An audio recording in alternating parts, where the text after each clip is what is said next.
Hey guys, a little bit late, but I'm up doing a little bit of high IQ, skeptic research. As you can see here, a gazillion tabs open. That's how it is. Looking into Eratosthenes, blah blah blah. It's crazy shit. But just want to do a real quick video because no lighting is shit. Let me see if I can get some extra lighting in here. Yeah, there you go. It's a little better. It's just when you really start doing the high IQ, just skepticism. When you start exercising high IQ skepticism, and you got 30 tabs open because you're researching and you're just using high IQ research and stuff like that. Like, you really just do get to the point where you're like, there's no way we live on a fucking ball.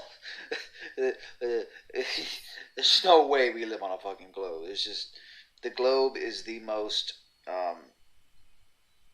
genius deception, basically, is the best way to put it. And again, guys, this is after literally probably thousands of hours of researching high IQ skepticism, basically, because I'm a big fan of like being a skeptic. What's up, everybody? Had to make another video to all my haters out there that aren't thinking, aren't even considering that they might be wrong. Ego, again, it's ego, guys. Whether you understand that or not, you don't know everything. Okay? Drop the ego. Consider that you possibly could have been lied to as a 5-year-old child and all throughout school and pole on Earth, but they call it the North Pole, so we'll stick with that. Iron filings are attracted to the North Pole. That's it. That's all the compass is. So in the southern hemisphere, your compass would still have to point to this one single point. Because even in this point again, as if the compass points south and shows north as a ring instead of just pointing at the same exact spot as it always does, the equator. This is still pointing to the same spot. See how that works? South is still a ring. And we know compasses still point to the exact same spot as they always do, even in the southern hemisphere, right? Why does a lunar eclipse happen? How does the Earth's shadow go across the face of the moon? And if it's not the Earth's shadow, then what is it? Frankly, this is just another one of these questions, and I suppose that you believe flat earthers are afraid to answer them, but goodness gracious, why would we waste our time answering questions about your model when you don't even have a physical basis in reality for your model? Again, if the Earth isn't a sphere, and that's provable, and if it's not in motion, which is also demonstrable, then there's no reason to start, grasping at straws to figure out how things work on your model and explain things better when we don't need a model. We're not claiming to have a model. We're simply stating clearly that the Earth isn't a ball. It's not spinning. And, maybe I should stop answering these questions, but okay. So, in terms of a lunar eclipse, or eclipses in general, there are major problems with your model, and we don't need to have answers for these because you don't have answers either, and you've got at least a 500-year head start.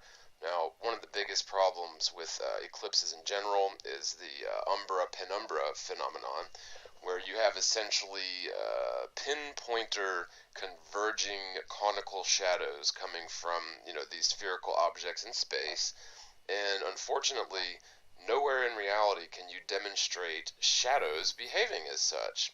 In reality, an object that obstructs a light source will cast a shadow that is divergent from the obstruction. So you'll have a conical shape that gets wider and wider away from the obstruction and away from the light source. In your theoretical absurd version of reality, you have, and you must have, shadows which converge into a point from the obstruction, which is the opposite of what we see in reality. Ooh, my brain hurts. Oof. High IQ research. Yeah, I got one better.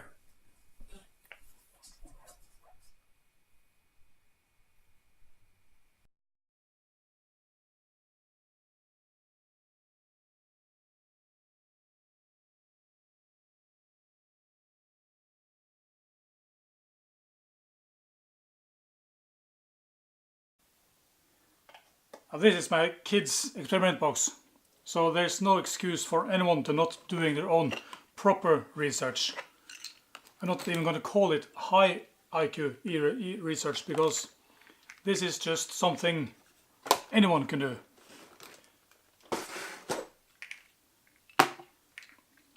That magnet is that size. Not bigger, not smaller. It's that size.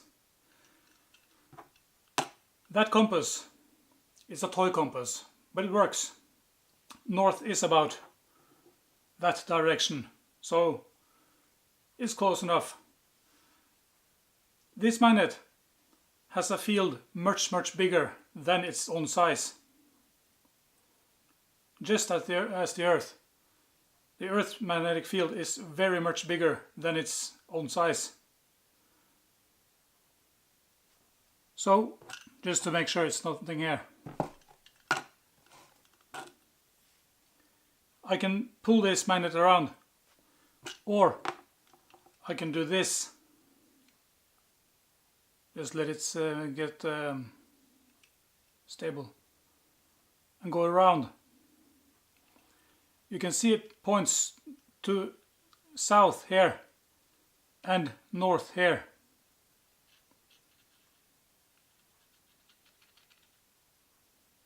As you can hear, if you can hear it, it scratches. The needle is going down. But actually on Earth, the magnetic field is so much bigger.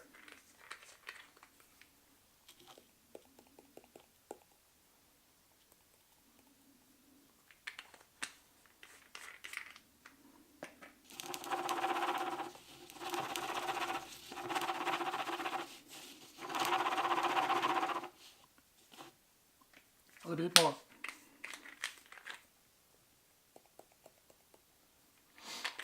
You can see it forms up to be a ball, but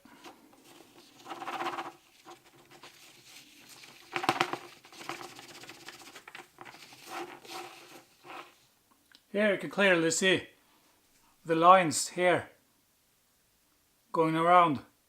This is the shape of the magnetic field. This is the shape where the compass points. That compass follows the same field as the iron shavings. So this is not the shape of the magnet. The magnet goes from here to here in a straight line, but the field is going around. So when the compass is pointing towards north, is pointing towards magnetic north, and it follows this shape here. If you blow this up to be the size of the Earth, the magnet on the compass is going that way, and it stays still. It's nothing more magic than that. It's just magnetism. So yeah, high IQ research, everybody. Please do it. So a shadow can't be smaller than the object. I beg to differ.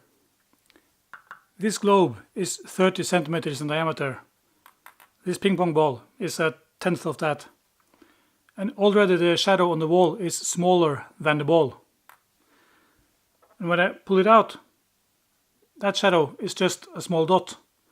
Further out, the center is actually brighter than a donut around it on the shadow.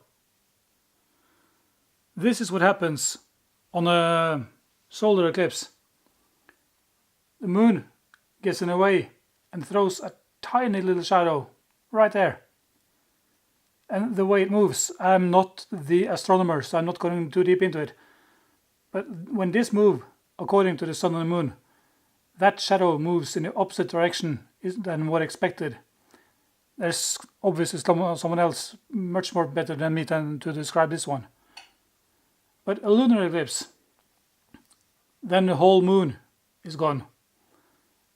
And the Earth is throwing a circular shadow on the moon.